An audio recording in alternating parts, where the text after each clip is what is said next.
काही महिन्यापूर्वी कोल्हापुरात 100 कोटीचे रस्ते होणार. मिरज टिटीला मोठा गाजावाजा करून तत्कालीन पालकमंत्र्यांनी घेतले काही पुढाऱ्यांनी निवडणुकीच्या आधी मोठा डांगोरा पिटला. कोल्हापूरचे रस्ते काचेसारखे चकचकीत होणार आणि कोल्हापूरला चांगले रस्ते देणार असं सगळ्यांनी भाषणं केली. आणि त्यावेळची लोक आता कुठे गेली?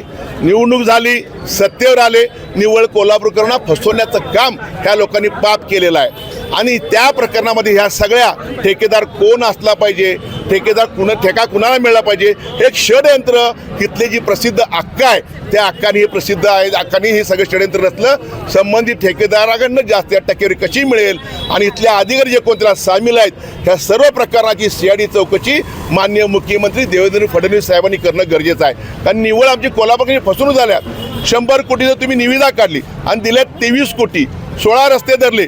16 रस्त्यातले रस्ते झाले 10%, 15%, 20%, 40% आणि ठेकेदाराचं काम आता ठप्प आहे. कुठे गेलं फसवणूक आमची केली? ह्या शासनाने फसवणूक केली आहे. ह्या सरकारने आमची माफी मागितली पाहिजे आणि CID चौकशी करून ह्या कोल्हापूरातील अक्का आणि त्याला मदत करणारे अधिकारी कोण आहेत त्यांना सुद्धा गजाआड करणं अत्यंत गरजेचं आहे. आज कोल्हापूरची फसवणूक केलेली आम्ही कधीही माफ करणार नाही. ह्या संबंधित मॅडम आमचे प्रशासक आहेत, महिला अधिकारी आहेत म्हणून आम्हाला थोडी बंधन आहेत. पुरुष अधिकारी असतं तर आम्ही आमच्या पद्धतीने आंदोलन केलं असतं. आम्हाला वेळ द्यायला तयार नाहीत, त्यांची जबाबदारी नाही. प्रशासनाकडनं शासनानं सगळ्या सुविधा तुम्हाला मिळत आहेत. तुमचं काम आहे खरं खोटं काय करायचं ते.